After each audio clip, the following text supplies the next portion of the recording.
Hey guys, welcome back to Shouse Life. Today we are going to tear into this 2013 Ford Edge. We have I believe a viscous coupler failing, and I don't want to pay Ford to do it, so we're going to do it ourselves. I do have a new kit here for it. We're going to be using the Ford part, which is a CV6Z 4A232. A is in Apple. That is the Ford part. I know you can get aftermarket eBay stuff. You can replace the entire coupler assembly with one off Amazon if you want. I've tried that on other vehicles and found that unless you like doing the job twice, just use the Ford parts and get it over with. Yeah, it's expensive. This was like retail $800. But anyways, we're gonna get this one torn out, get it on the bench, and see how it works.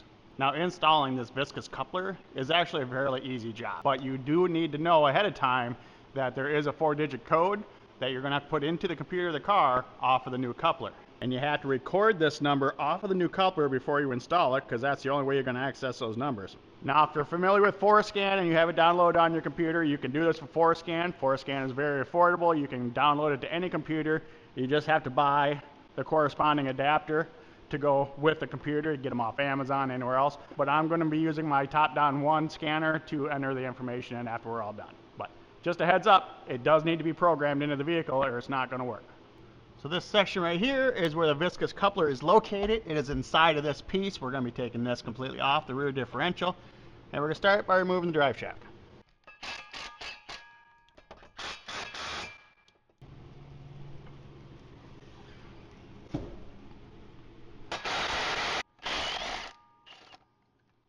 Now the drive shaft's out of the way, we're going to go up here to the rear of the diff, and there's a black plug that is the electrical side of the coupler, which needs to get unplugged, which is not easily accessible, but it is accessible.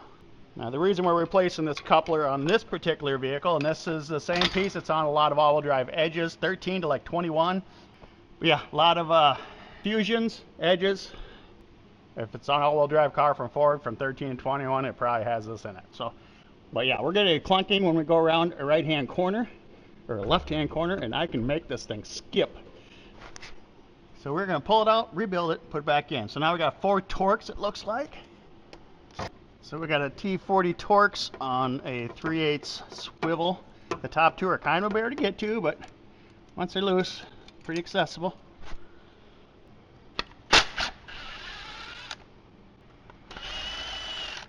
Now I don't believe there's any oil behind this thing, but it's always possible, so I got a drain pan underneath it. And now that we got those loose, just gotta get it to break loose. And it's gonna be on the shaft. There is some oil behind there. So we have a drain pan underneath it, because obviously we got some rear end fluid coming out. Let that drain. This is on a shaft, so it just needs to slide straight out and down. And it's fairly heavy, but it's not bad. And this part here is the electromagnetic device that actually turns it on and off. That will need to be replaced. The Ford kit does come with. It has to be matched to the coupler. And again, that's why we're using Ford parts. Alright, so we got the coupler out and on the bench here. We obviously got some rust and dirty crap in there, but this is the coupler here. This is the housing. We're going to be reusing the housing and replacing all the internals for the most part. And everything should be in this kit.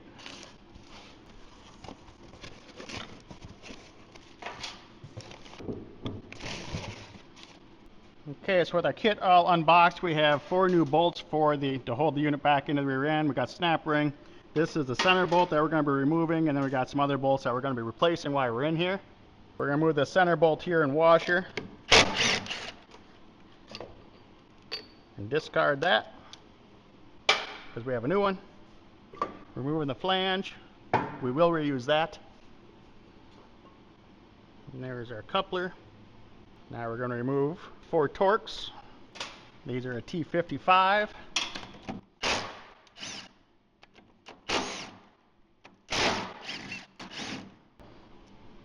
Discard those 4 bolts. I'm going to tap it and just get it started. I was going to put a screwdriver in there, but we didn't need to. So this thing doesn't exactly fall off, but with a couple taps of a hammer it will come off. And that's, yeah, that's all I really need. The rest of it's garbage. So I'm going to get these couple parts cleaned up, and then we'll literally just put it back together in reverse order. All the torque specs are in the paperwork, which comes with the kit. And other than that, it's pretty simple. We're about probably 20 minutes in this entire job right now. So I'm going to take the clutch assembly out of the new coupler just so we don't damage it. I'm going to flip this over, put it on a clean surface. Make sure everything is good. I always need to set it back together. And again, we have all new hardware for it.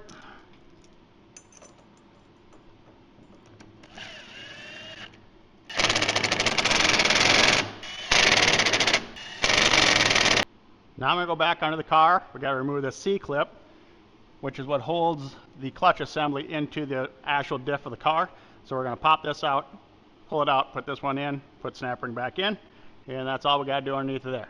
We're back under the car. We removed the C-clip to remove the clutch assembly off of the rear diff. Now we're going to remove these 3 T25 screws and discard them as we have new ones in the kit.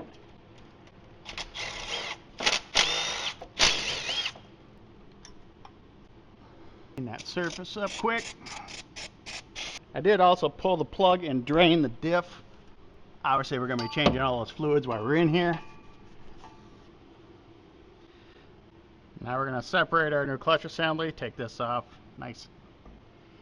Set that in that opening right there. And then replace the 3 screws with our new ones.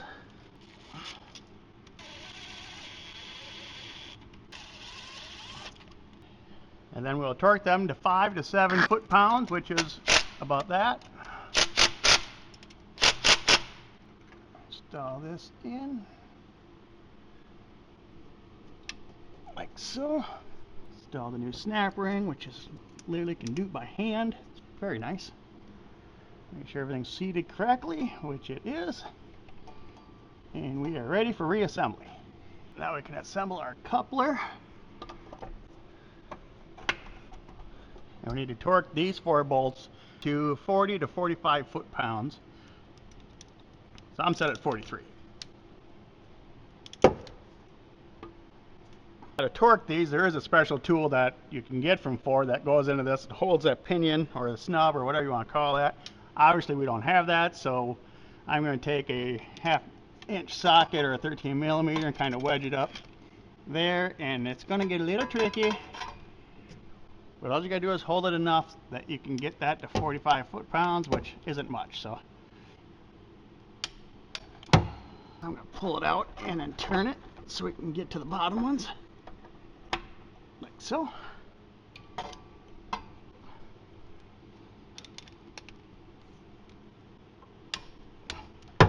So we have our mating surfaces all cleaned up. We're gonna put a nice bead of silicone on the cover, slide that back in. Put our 4 new bolts in, and we'll torque these 4 bolts to 30 foot-pounds, and we'll be on our way.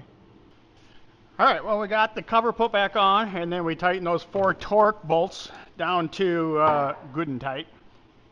We then put the flange back on and put the center bolt back in, torque that down to 40 foot-pounds. And other than that, we're done with that section. The unit is back in, everything is ready to go, drive shaft's back in. Pretty simple that way. Now we're going to finish changing the diff fluid. So on the diff unit on the rear, you can see the plug in the back there, so that's the fill plug. And there is also a drain over here on the side, which is a Torx. But that drain plug does not drain the entire diff down to empty. It still holds about 12 ounces of fluid up in there yet that you can't get to. So I attacked it with this vacuum pump from Harbor Freight that I have. It's a Maddox MF15-1. Basically, you take this hose and the rear plug, stick it down in there. It's a tight fit, but it fits. Ran that all the way down until I felt it hit the bottom, and then use a suction cup or use a suction gun to remove the last 12, 14 ounces of oil that were up in the diff. And so now it is good and empty, and we're going to refill it. So you guys can do your own research on what oil you want to put in it. According to what I find on the internet, Ford calls for a straight 75 weight, which you cannot really get at a standard big box store or Advanced Auto or nothing like that. So we are going to run the 75/90 in the rear diff. I'm also changing the fluid in the all-wheel drive unit in the front since it's up in the air and it's leaking. That calls for a 75/140. I'm going to put an 85/140 because that's all they had and it's close enough. But yeah, so we're going to use a suction gun to fill the rear diff up from the rear plug and we're going to fill it up until the oil starts to run back out of the plug, level with the bottom of the hole basically. So we're going to do that. They say it takes right around a quart. We got right around a quart. I've got a little extra in the cabinet if I need it. And yeah, get it filled back up, get this thing on the ground, see how it does. So this is our gun that we're going to use, standard from Harbor Freight.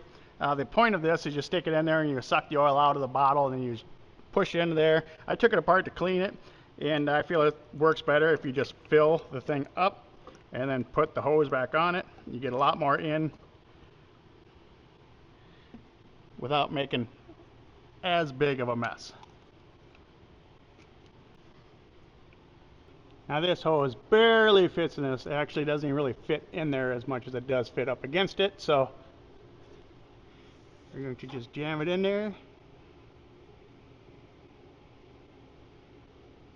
And then we're going to refill it and do it again. Let the excess to drain out, then it'll be full. Now this rear plug is a 5/16 Allen wrench, and the side one is a Torx.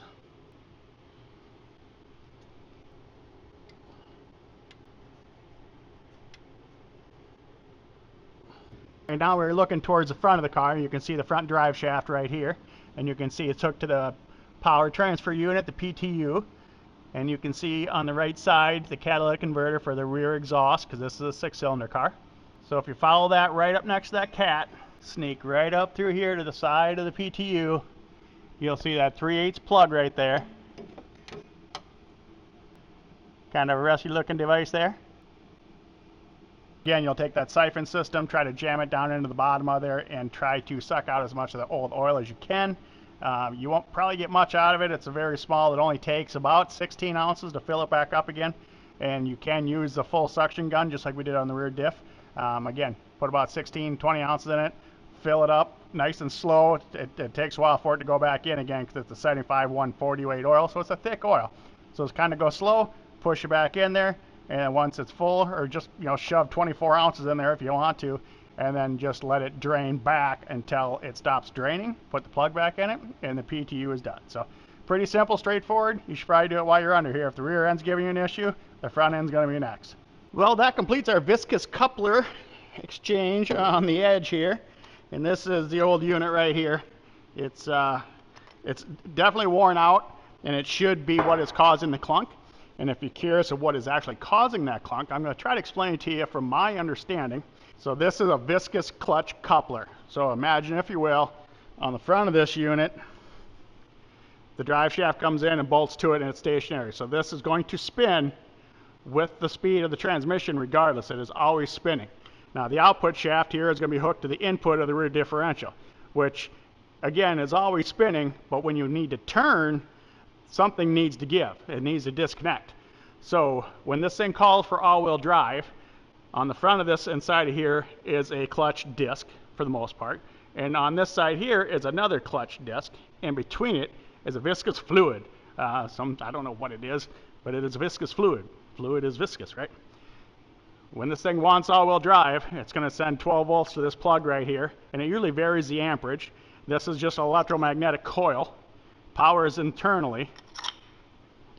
And it wants all-wheel drive, it smashes those clutches together. But between it is a viscous fluid. So when this one's spinning, now you compress it, have the fluid in between it. Now it starts transferring its power to the fluid, which transfers the fluid power back to the rear differential. And that's what locks it all together. And then when you want to turn, the car sees it with the ABS and all that good stuff, and it pulls that clutch back apart again, so this side can spin faster than this side as it goes around the corner. Now you heard this thing clunking when it went around the corner, and that's what it's doing. The viscous fluid is no longer viscous, and when it's calling for all-wheel drive, or not calling for all-wheel drive, because there's nothing between it and there's no resistance left, it's clutch on clutch. So it's trying to turn against each other, and it's skipping and clunking. That's basically the failure of this particular unit. They fail in different ways. Our failure is a clunk. Luckily, we found it, heard it early. We never drove it anymore. As soon as it started clunking, we put it on the trailer, brought it over here. So hopefully we'll get this thing down on the ground and it won't clunk anymore. And hopefully the all-wheel drive will work. And as I said, I'm going to be using my top-down one, so we're just going to get into the vehicle here. We'll just read the VIN number. We are confirming that. Confirm that that is our vehicle. And we're going to go into service. We're going to powertrain. We're going to go to the all-wheel drive.